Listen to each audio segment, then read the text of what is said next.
देखिए, रबी की फसल की खरीद के संदर्भ में आज बैठक हुई है और हमको लगभग 2,20,000 मीट्रिक टन गेहूं खरीद का लक्ष्य भारत सरकार की ओर से मिला है और गेहूं का जो समर्थन मूल्य है 2,125 रुपये प्रति क्विंटल रखा गया है।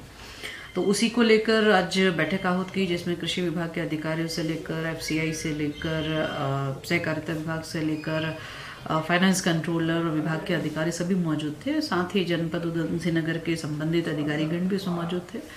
यह निर्देश दे दिए गए हैं कि भारत सरकार की ओर से समर्थन मूल्य जारी कर दिया गया है।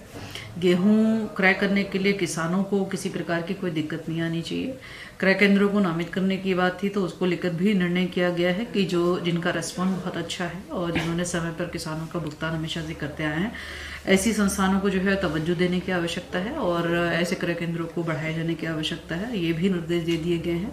तो मैं मानती हूँ कि अब की बार का जो ये रबी खरीद फसल का जो सत्र रहेगा, यह 1 अप्रैल से लेकर 30 जून तक का इसका समय है और मुझे लगता है कि हम अपने जो लक्ष्य हमको निर्धारित किया गया है, हम उस लक्ष्य की प्राप्ति आराम से कर लें। कुछ देखिए, हाँ, किसानों को कम मूल्य पर गेहूं न बेचना पड़े या किसानों को कम मूल्य पर धान न बेचना पड़े, इसी के लिए केंद्र सरकार समर्थन मूल्य जारी करती है और जो समर्थन मूल्य है वो गेहूं का 2,125 रुपये है।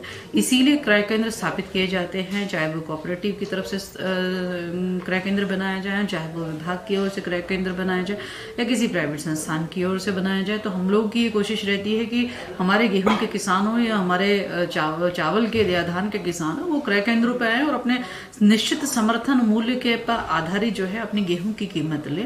तो उसको हम लोग सुनिश्चित करें। किसान बहुत जागरूक है और उसके रेट्स वगैरह सब क्रय केंद्रों के बाहर लगे हुए होते हैं।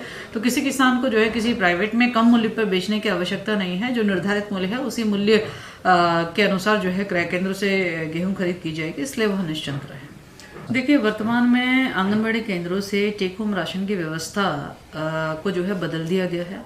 भारत सरकार ने कहा है कि टेक होम राशन जिस प्रकार से उत्तराखंड सरकार चला रही थी, जिसमें विभिन्न प्रकार के, चाहे वो दाल के रूप में हो, चाहे लोकल दाल के रूप में हो, इत्यादि सामग्री या खजूर के रूप में हो या अन्य चीज़ों के रूप में हो, उसको रॉ फॉर्म में ना देके हुए भारत सरकार ये कहना है कि उसको प्रोडक्टिव फॉर्म में देना चाहिए, रेडी टू स्टार्ट फॉर्म में देना चाहिए और हाइजीनिक देना चाहिए। इस व्यवस्था को जो है उन्होंने वहीं पे ख़त्म करने के लिए कहा है। तो टीएचआर रॉ मटेरियल के रूप में या उसके क्रय के रूप में जो है बिल्कुल बंद कर दिया गया है। भारत सरकार ने उसका फंड भी बंद कर दिया है। चूंकि अब वर्तमान में भारत सरकार के द्वारा फंड बंद कर दिया गया था, जिसमें विभाग ने अपनी ओर से पुनः भारत सरकार से पत्राचार करते हुए अनुरोध किया है कि जिस रूप में और जिस गाइडलाइन में भारत सरकार के निर्देश है रेडी टू ईट में, हम लोग उसी तरीके से जो है अब खाद्यान्न का वितरण करेंगे।